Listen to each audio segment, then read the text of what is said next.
ये सतगुरु मारो श्री वालो जी ते तड़े पाए लाओ। सतगुरु कौन होता है?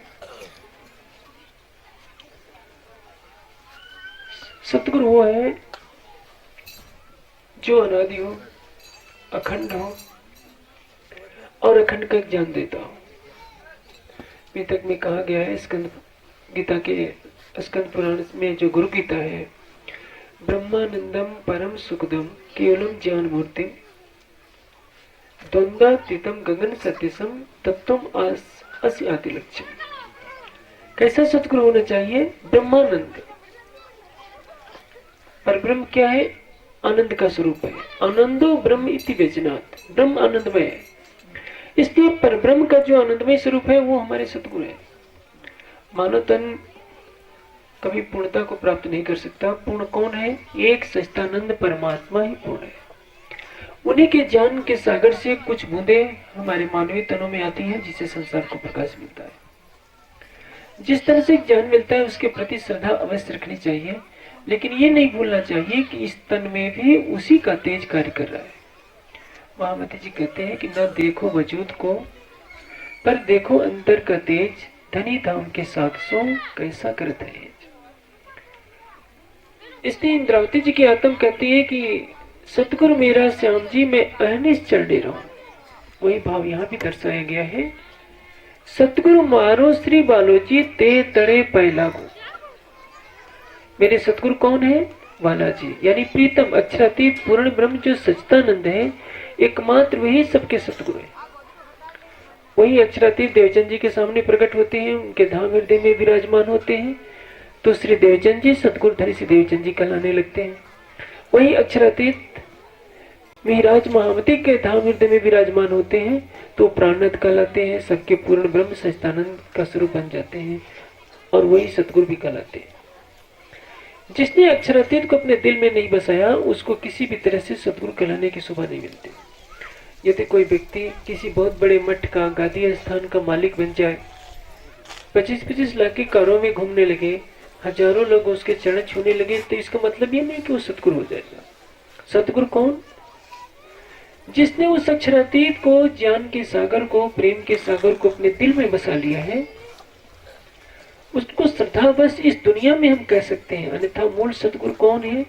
सच्चिदानंद पूर्ण ब्रह्म अक्षरातीत ही एकमात्र मूल सतगुरु है। और हमें क्या करना है? रूढ़ा राज सो राखो रंग। ऐसे प्रीतम अक्षरातीत से हमें प्रेम करना है, क्योंकि वो प्राप्त होता भी है प्रेम से, दीदार देता है प्रेम से, और हमारे हृदय मंदिर में बसकर प्रेम की अनंत धारा हमारे हृदय में प्रवाहित करता है। वो कौन है? जो हमसे एक पल के लिए भी जुदा नहीं होता। आज संसार में देखा जाए, पौराणिक कितने आख्यान पढ़े हैं। अमुक ऋषि ने, अमुक राजा ने कितनी कठोर साधना की, ब्रह्मा जी ने दर्शन दिया, विष्णु भगवान ने दर्शन दिया, शंकर जी ने दर्शन दिया, या नारायण ने दर्शन दिया। उनकी लौकिक कामनाओं को पूर्ण कर गए, फिर अंतर्धान हो गए, ये बैकुंठ में या अपने मूल स्थान में विराजमान हो गए। लेकिन वो अक्षरातीत क्या है? एक पल के लिए भी अलग नहीं होता। गीता कहती है ईश्वर भूतानाम हृदय से तिष्ठति अर्जुन। जो हृदय मंदिर में बसता है उससे कैसे कोई अलग हो सकता है? पर्दा तू ही करत है अंतर न आड़े नूर। हमने एक पर्दा कर रखा है। हम अपने हृदय मंदिर में बसे हुए उस प्रीतम को देखना नहीं चाहते। हम संसार को देख रहे हैं, अपने शरीर को देख रहे हैं। किसी ने मंदिर बनाया, किसी ने मस्जिद, किसी ने गिरजाघर, किसी ने गुरुद्वारे। सब सोचते हैं कि परमात्मा केवल यही रहता है। पूजा करने वाला भी ये नहीं सोचता कि हमारे हृदय मंदिर में वो बसता है। लेकिन उसको पाने के लिए क्या शर्त है? जैसा बाहर होते हैं जो होए ऐसा दिल, तो अतखिन पियो न्यारा नहीं माहे रहे हिलमिल। जैसे हम बाहर से साफ सुथरे कपड़े पहनते हैं, अपने को अच्छा दिखाने का व्यवहार करते हैं, सचमुच वैसा ही हो जाए। ब्रह्म सृष्टि किसको कहते हैं? तन दिल दो एक रूह कैयत है सोए। जैसा उसकी जीवा पर हो, जबान पर हो, वैसे ही उसके दिल में हो। तो समझ लेना चाहिए कि परम धाम की ब्रह्मात्मा है। और जब ही ऐसा हो जाए, ऐसी पवित्रता हो जाए अंदर बाहर एक, तो हमारे और उस प्रीतम के बीच में जरा भी अंतर नहीं है, रह जाएगा। इसलिए क्या कहा है, अंदर नाही निर्मल फिर नहावे बाहर, कर दिखाई कोट बेर तो ही ना मिलो करता। बार बार शरीर को पानी से धोइए, क्या होगा, शरीर ही तो शुद्ध होगा, मन तो शुद्ध नहीं होगा। मन को शुद्ध करने के लिए क्या करना पड़ेगा, अद्वे गत्राण शुद्धंत, जल से शरीर के अंग शुद्ध होते हैं। आप देखें ना, काशी में, काशी विश्वनाथ मंदिर में जाइए, चंचल जी की जन्मभूमि वही पास में, बहुत जाते हैं, पहले जाते थे अब नहीं। एक बार संन्यास जीवन में शुरू में हमको लेकर चले गए काशी हिंदू विश्वविद्यालय। इन्होंने महात्माओं के कपड़े पहन रखे थे, सब बच्चों ने चिढ़ाना शुरू कर दिया कि मन न रंगाई जोगी रंगाई लियो कपड़ा। कहने का तात्पर्य है कि वहाँ के अधिकतर पंडे मांस खाते हैं, शराब पीते हैं। जगन्नाथपुरी के 90% पंडे के 95% पंडे मांस खाते हैं, मछली के बिना रह नहीं सकते। दूसरों को तो वो कहेंगे कि हम मुक्ति का टिकट देते हैं, दक्षिणा दो, ठीक मुक्ति मिल जाएगी, लेकिन खुद उनका मन पवित्र नहीं है। लेकिन जो कहीं भी बसा हुआ है, जिसका हृदय पवित्र है, मंदिर में उसको घुसने भी नहीं दिया जाता। कहीं दक्षिण भारत में कई ऐसे मंदिर हैं, किसी में महिलाओं का प्रवेश वर्जित है, किसी में शूद्रों का प्रवेश वर्जित है। परमात्मा को भी छूत लगने लगे तो क्या होगा, यदि साबुन ही अशुद्ध हो जाए, साबुन तो मैल धोता है, साबुन कहता है कि नहीं मैल से मैं दूर रहूंगा, तो क्या होगा, जो पतित पावन है, दीन बंधु है, उसको भी शूद्रों से छूत लगे, स्त्रियों से छूत लगे, तो फिर उद्धार जगत का कौन करेगा। वो तो सबका है, सबके हृदय मंदिर में बसता है। दीवानों के मंदिर में तो मूर्ति बसाई जा सकती है, फोटो बसाया जा सकता है, कोई ग्रंथ रखा जा सकता है, वो हृदय मंदिर में बसता है। और ऐसा हृदय का मंदिर जो मरने के बाद भी अखंड रहता है। ये दुनिया के मंदिर मस्जिद तो कुछ समय के बाद नष्ट हो जाते हैं, ईंटें गिर जाती हैं। जिसने प्रेम की सज्जा सजा ली, उसके हृदय मंदिर में वो स्वयं बसता है। इसलिए मीरा कहती है कि बसो मेरे नयनन में नंदलाल, मेरे नए प्रेम रूपी नयनों में बस जाओ। इसलिए आपको केवल प्रेम करना है, अंदर बाहर एक होना है, तो आपको कहीं भागने की जरूरत नहीं है। आपके हृदय मंदिर में वो प्रीतम अक्षरातीत अपनी अनंत शोभा के साथ, अपनी मोहिनी सूरत के साथ विराजमान होता है। आंखें बंद कीजिए और अपने अंतः चक्षुओं को खोलकर देखिए। रात्रि को सोते समय मैं विशेष करके कहता हूँ, एक नुस्खा मैंने कई बार कहा है, ये मनोविज्ञान से संबंधित है और उसका दुरुपयोग हो रहा है बहुत ज्यादा। जहां भी धर्मांतरण हो रहा है उसी का उपयोग किया जाता है, वो है अचेतन मन की शक्ति का उपयोग। रात्रि को सोते समय आप जो कुछ करना चाहते हैं, आप बनना चाहते हैं विद्वान, बनना चाहते हैं सफल उद्यमी, बनना चाहते हैं सफल राजनीतिज्ञ, तो आप अपने अचेतन मन की शक्ति का प्रयोग कीजिए। होता क्या है, समाधि अवस्था में योगी अपनी अंतर्दृष्टि से जो चाहे वो प्राप्त कर लेता है। सोते समय भी मन की वही अवस्था बन जाती है। सोते समय मन निष्क्रिय हो जाता है, समाधि में भी मन निष्क्रिय होता है। मन की दो क्रियाएं होती है, एक चेतन के रूप में, एक अचेतन के रूप में। चेतन मन किसको कहते हैं, जिसके द्वारा हम दिन रात कार्य कर रहे हैं। अचेतन किसको कहते हैं, जहां तक उसकी क्रियाशीलता अंदर की तरफ है। अंतर्मुखी मन और बहिर्मुखी मन, बस दो समझ लीजिए। रात को सोते समय आप परब्रह्म का, अक्षरातीत का, अपने आराध्य का ध्यान कीजिए। मन को शांत करके 5-6 बार अंदर ही दोहराइए दबाव देकर। मैं, आप जो कुछ होना चाहते हैं, आपको रोग है, आप दोहराइए मैं स्वस्थ हो रहा हूं। आप किसी भी तरह से असफल हो रहे हैं तो आप उसको नकारात्मक रूप में न लीजिए, आप इस बात को दोहराइए कि मैं स्वस्थ हो रहा हूं। आप सफल उद्यमी बनना चाहते हैं तो दोहराइए कि मेरा व्यापार बहुत अच्छी तरह से चल रहा है। आपको किसी ओझा गुनी के पास जाकर, किसी के पास जाकर गिड़गिड़ाने की जरूरत नहीं है। और ऐसा करके सो जाइए। सवेरे उठिए तो पुनः ध्यान कीजिए उस प्रियतम परब्रह्म का और अपने वाक्य को पुनः दोहराइए। कुछ दिनों तक दोहराने के बाद आपके अवचेतन में वो बात पहुंच जाएगी और जो चाहेंगे आपके आत्मबल से ही वो बात हो जाएगी। पादरी लोगों ने इसका दुरुपयोग करना शुरू कर दिया। उन्होंने क्या करना शुरू कर दिया कि अवचेतन के प्रयोग से प्रार्थनाएं कराने लगे और कहने लगे कि देखो ईसा मसीह की कृपा से तो तुम्हारा काम हो गया, अब तुम क्रिश्चियन बन जाओ, तुम्हारे देवी देवता, तुम्हारे हिंदू भगवान तो तुम्हें कुछ नहीं दे सकते। इसलिए मैं इस इलाके में विशेष रूप से कहता हूं कि आपकी जो इच्छा हो, आपका सर्वशक्तिमान परमात्मा आपके हृदय मंदिर में बैठा है। प्रेम से पुकारिए और सीधे उससे कहिए। कहीं मिठाई चढ़ाकर मन्नत मांगने की जरूरत नहीं है, घूस देने की जरूरत नहीं है किसी पंडित पुजारी मंत को। आपका परमात्मा जब आपसे इतना प्रेम करता है कि आपके एक बार पुकारने पर 10 बार जी करता है, फिर उसके और आपके बीच में दूरी नहीं है तो किसी और को बिचौलिया बनाने की क्या आवश्यकता पड़ेगी। लेकिन आपको अपने स्वरूप का पता नहीं है। पूरे देश में ही हो रहा है, जहां देखो कश्मीर से लेकर कन्याकुमारी तक, सिंध से लेकर नागालैंड तक। सौभाग्य से मुझे अमृतसर से लेकर चेन्नई तक और उधर कच्छ से लेकर आसाम नागालैंड तक जाने घूमने का अवसर मिला है। जो भी धर्मांतरण हो रहा है, इसी में अवचेतन की प्रक्रिया का दुरुपयोग करके भोली भाली जनता को भगा दिया जाता है। जो परमात्मा सबका है वो नहीं करेगा तो आखिर ईसा मसीह कैसे कर सकते हैं, या कोई अन्य व्यक्ति कैसे कर सकता है। ये पहचानिए, सभी ग्रंथों का एक ही सार है, हक नजीक सेरक से आड़ो पटना द्वार। हमारे और परमात्मा के बीच में जरा भी दूरी नहीं है। प्राण की नली से भी ज्यादा हमारे निकट है वो।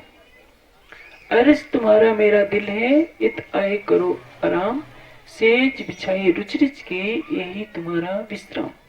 महामती जी कहते हैं कि मेरे प्रियतम अक्षरातीत धामधनी, मैंने अर्ज आपका दिल, मेरा दिल ही आपका धाम है, मेरा दिल आपका सिंहासन है, इस पर मैंने सज्जा आपके लिए बिछा रखी है, इस पर आकर के विराजमान होइए। और मैं आशा करूंगा यदि आपके अंदर मन में विकार है, विकारों को दूर करने के लिए रात्रि को सोते समय आप अवचेतन मन की शक्ति का प्रयोग कीजिए, अक्षरातीत का ध्यान कीजिए, शुद्ध हृदय से प्रार्थना कीजिए, मेरे विकार दूर हो रहे हैं, न मेरे अंदर काम है, न क्रोध है, न लोभ है। आप सोचेंगे कि मैं कामी हूं तो आप कामी ही बन जाएंगे, क्रोधी हैं तो क्रोधी ही बन जाएंगे। इसलिए रात्रि को सोते समय कभी किसी की बुराई नहीं कीजिए, कभी किसी का अनिष्ट चिंतन न कीजिए, अपनी असफलता को न दोहराइए, बस ये दोहराइए कि मैं पल पल सफल हो रहा हूँ, और अपने अंदर में बैठे हुए उस अक्षरातीत से मिलन करके सोइए। इस इलाके के सभी धर्म प्रेमी सज्जनों से मैं आग्रह करूंगा कि वो तंबाकू खाना छोड़े, गुटखे खाना छोड़े, क्योंकि इसमें कुछ भी विटामिन नहीं है, लाभ कुछ नहीं है। आप 10 रुपए का प्रति यदि गुटखा खाते हैं तो एक महीने में 300 रुपए का और साल में 3600 रुपए का गुटखा आप खा गए। आपने कभी सोचा है 3600 रुपए का आप जूस पिएंगे, घी खाएंगे, दूध पिएंगे तो शरीर में ताकत आएगी, और गुटखा आपको कैंसर का रोगी बना देगा। यहाँ तो गुना में कोई हॉस्पिटल भी बड़ा नहीं है कि आपका इलाज हो पाएगा। इसलिए जिस चीज को जानवर नहीं खाते उसको आप अपने होठों के नीचे क्यों दबाए रखते हैं। बीड़ी मत पीजिए, किसी तरह की शराब न पीजिए, अपने पैसे को शिक्षा में लगाइए। जो मनुष्य शिक्षित नहीं है उसका दुर्भाग्य है। आधे पेट भोजन कीजिए वो ठीक है, लेकिन शिक्षा से रहित होना ठीक नहीं है। जो मनुष्य शिक्षित है, अपने कर्तव्य को जानता है, वो अधिकार को जानता है, वही सौभाग्यशाली है। इसलिए नीतिकारों ने कहा है, ये शाम न विद्या न तपो न दानम। जिसके पास विद्या नहीं है, तप नहीं है, दान नहीं है, ज्ञानम न शीलम न गुणो न धर्म है। जिसके पास ज्ञान नहीं है, शीलवान नहीं है, कोई गुण नहीं है, वो धर्म के तत्व को नहीं जानता। ते मर्तलोके भूय भार भूता मनुष्य रूपेण मृगा सृजन्ते। वे इस पृथ्वी पर भार रूप है, और उनमें और मनुष्य में इतना ही अंतर है कि वो मनुष्य होते हुए भी सिंह और पूंछ से रहे जानवर की तरह। कहने का तात्पर्य क्या है, मैं आपको ऐसा नहीं कह रहा हूँ। यानी नीतिकारों ने, मनुष्यों ने कहा है कि हर हालत में मनुष्य को ज्ञान प्राप्त करना चाहिए। इसी उद्देश्य को ध्यान में रख करके यहाँ प्राणनाथ ज्ञान केंद्र की स्थापना की जा रही है। वो ज्ञान केंद्र कोई घंटे घड़ियाल वाला कोई मंदिर नहीं होगा। हाँ, राज्य की सेवा पूजा होगी, घरेलू सेवा पूजा की तरह हल्के रूप में की जाएगी। इसका मुख्य उद्देश्य होगा इस पूरे क्षेत्र में ज्ञान का प्रकाश करना, क्योंकि वाणी को सिंहासन पर विराजमान किया गया है, तो वाणी का प्रकाश होना चाहिए। हमने इसको कर्मकांड की दीवारों में बांध दिया और परम धाम का ये लौकिक ज्ञान एक संप्रदाय की संपत्ति बनकर रह गया। ये तारतम वाणी सारे संसार के लिए है, सारे विश्व के लिए है, किसी वर्ग विशेष की संपदा नहीं है। ब्राह्मण, क्षत्रिय, वैश्य, शूद्र, मुसलमान, क्रिश्चियन, यहूदी, सारी दुनिया इसको ग्रहण कर सकती है, क्योंकि बताया गया है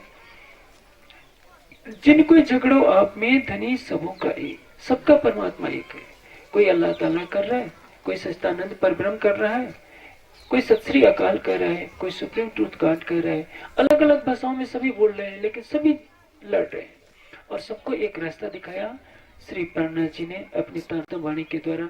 यदि हम इस ब्रह्मवाणी को संसार में फैला दिए होते तो आज दुनिया में इतना आतंकवाद नहीं होता और सबको एक सच्चिदानंद परब्रह्म की पहचान हो गई होती। कहते हैं कि मूल संगाई जाड़ी मारा वाला अखंड सुखटा मांगू, मैं उनकी अर्धांगिनी हूँ, प्रियतमा हूँ। इस मूल संबंध को जानकर कि मैं उनसे अखंड सुख की कामना कर रही हूँ, इसलिए आप अपने को दीनहीन मत समझिए। ये मत समझिए कि मैं झोपड़ी में रहने वाला हूँ, ये मत समझिए कि हम छोटे वर्ग के हैं। मनुष्य की एक जात होती है, केवल मनुष्य है। अपनी हीन ग्रंथियों को समाप्त कीजिए। मातंग ऋषि क्या थे?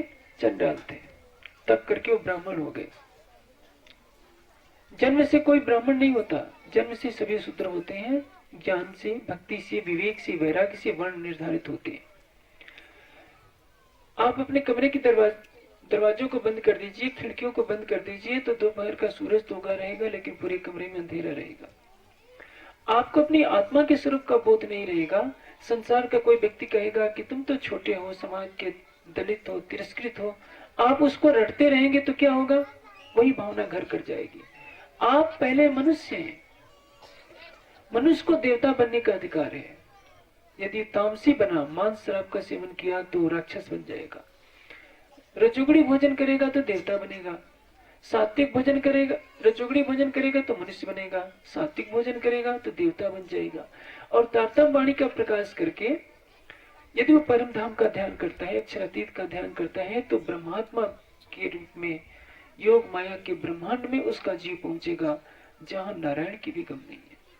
इसलिए सब सुंदर शास्त्र से विशेष आग्रह है कि वाणी का चिंतन प्रतिदिन करें। अपनी दुर्बलताओं को, मानसिक दुर्बलताओं को दूर करें, हीन भावना को छोड़ें। ये सोचे कि मैं कौन हूं? मैं पांच तत्व का पुतला नहीं हूं, मैं मंचित बुद्धि अहंकार नहीं हूं, मैं शरीर नहीं हूं। क्या हूं? अहम इंद्रो न शरीरम, मैं आत्मा हूं, शरीर नहीं। मैं चारों वर्णों में नहीं हूं, चार आश्रमों में नहीं हूं, पापी नहीं हूं, काम क्रोध मद लोभ के बंधन में नहीं हूं। मैं क्या हूं? जैसे अक्षरातीत प्रेम का सागर है, ज्ञान का सागर है, आनंद का सागर है, उस सागर की एक लहर हूं मैं। मेरे और सागर में कोई भी अंतर नहीं है। मैं शुद्ध बुद्ध आत्मा हूं। मैं उस प्रीतम परब्रह्म से प्रेम करने वाली विशुद्ध आत्मा हूं। इन्हीं भावों के साथ आप रात्रि को सहन कीजिए, इन्हीं भावों का चिंतन कीजिए, और वो मेरा प्रियतम अक्षरातीत किसी दूर आकाश के कोने में नहीं बसता है, मंदिर में नहीं बसता है, मस्जिद गिरजा घरों की चारदीवारी में कैद खाने में कैद नहीं है। वो तो मेरे हृदय मंदिर में बसता है। और अपने स्वाध्याय को बढ़ाइए, आत्मचिंतन को बढ़ाइए। किसी का नकारात्मक चिंतन न कीजिए, किसी का बुरा नहीं चाहिए। सोचिए, साफ दिल सुहागनी कभू न दुखावे किन। ब्रह्म सृष्टि किसको कहते हैं? जिसका हृदय इतना पवित्र हो कि मन से, वाणी से, कर्म से कभी किसी का दिल न दुखाए, कभी कटुवचन न बोलिए। वाणी से किसी का दिल न दुखाइए, मन में भी उसका किसी का बुरा चिंतन न कीजिए, और आचरण से तो किसी का दिल दिखाने का प्रश्न ही नहीं।